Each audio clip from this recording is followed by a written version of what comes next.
শসা দিয়ে মাছের পাতলা একটা ঝোল করছি। আমি এই ঝোলটা রুই মাছ দিয়ে করেছি। রুই মাছ দিয়ে শসার পাতলা ঝোলটা খেতে ভীষণ দারুণ হয়েছে।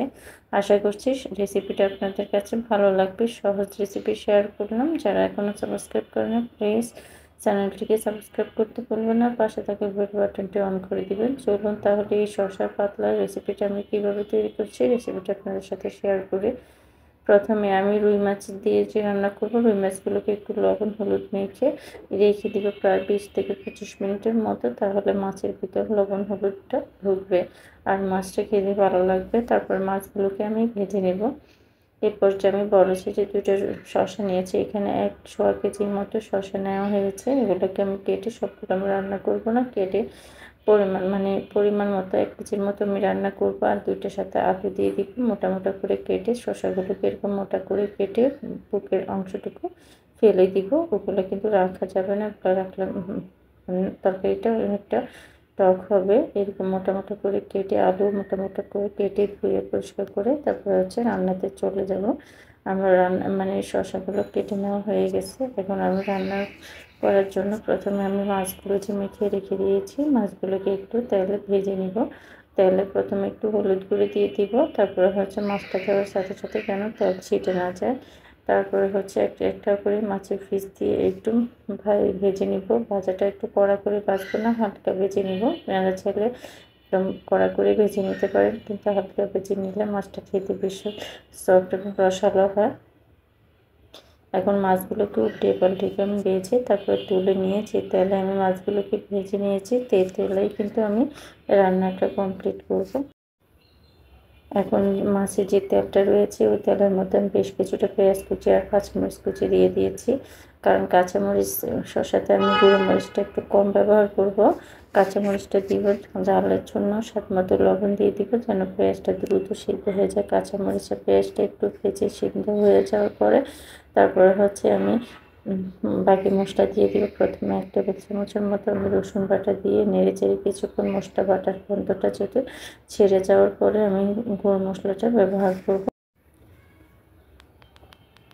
এই পর্যায়ে আমি হলুদ গুঁড়ো, ধনিয়া গুঁড়ো, জিরা গুঁড়ো, মরিচের গুঁড়ো এগুলো মশলাগুলো পরিমাণ মতো দিব। আপনারা জাল বেশি করে একটু বেশি ব্যবহার করে থাকবেন। আর আমি মরিচের গুঁড়ো, ধনিয়ার গুঁড়ো আর জিরা গুঁড়ো হাফ চামচ করে ব্যবহার করেছি। নেড়ে চেড়ে মশলাটাকে খুব ভালো করে তেল ছেড়ে আসা পর্যন্ত মশলাটাকে কষিয়ে নেব। একটু পানি দিয়ে মশলাটাকে আমি আবারও ভালো করে কষিয়ে মাছগুলোকে দিয়ে দিব। অবশ্যই মশলাটা খুব ভালো করে কষিয়ে নিয়ে তরকারির ঝোলটা খেতে বেশি ভালো হয়, না হলে মশলার কাঁচা গন্ধ থেকে যায়। মাছগুলোকে উল্টিয়ে পাল্টিয়ে মশলার মধ্যে কষিয়ে আমি আরও বেশ কিছুটা পানি দিয়ে উল্টিয়ে পাল্টিয়ে আবারও মাছটাকে কষিয়ে নেব। মাছটা তেল ছেড়ে আসা পর্যন্ত কষিয়ে নিয়ে তারপর মাছটা তুলে নেব। এভাবে উল্টিয়ে পাল্টিয়ে বেশ কিছুক্ষণ কষিয়ে নেওয়ার পরে আমি আর কিছুটা পানি দিয়ে আবারও উল্টিয়ে পাল্টিয়ে আরও কিছু সময় নিয়ে একটু কষিয়ে নেব। এই মাছটা যদি একটু ভালো করে কষিয়ে নেওয়া হয় তাহলে তরকারির ঝোলটা খেতে বেশি ভালো হয়। এখন আমি মাছগুলোকে আলাদা করে তুলে রেখে দিব। তারপর এর মধ্যে আমি প্রথমে আলুগুলোকে আরও আগে দিয়ে দিব। আলুগুলো যেন একটু মোটা মোটা করে কেটেছি, এই জন্য সিদ্ধ হতে একটু সময় লাগে। আলুগুলোকে দিয়ে ঢাকনা দিয়ে ঢেকে 2 মিনিটের মতো রান্না করে নেব।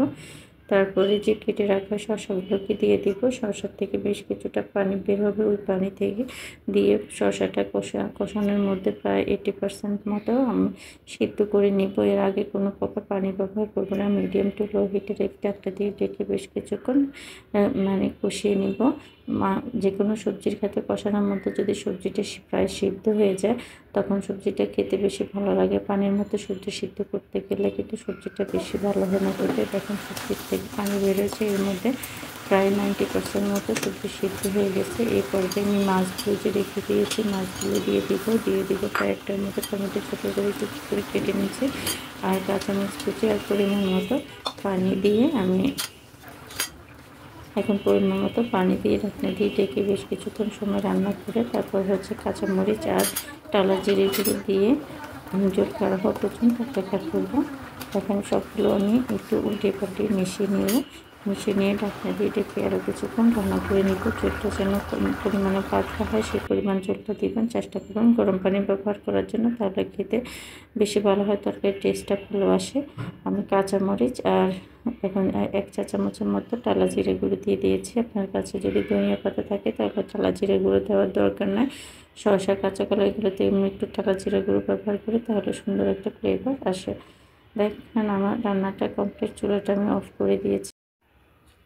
দেখেন আমার রান্নার ফাইনাল লুকটা। এখন আমি একটা বাটিতে নিয়ে শেয়ার করছি, দেখতে কতটা লোভনীয় লাগছে। আশা করছি সহজ রেসিপি সবার কাছে ভালো লাগবে। ধন্যবাদ জানাচ্ছি আমার সাথে থাকার জন্য। আবার দেখা হবে অন্য কোনো দিন অন্য কোনো রেসিপি নিয়ে।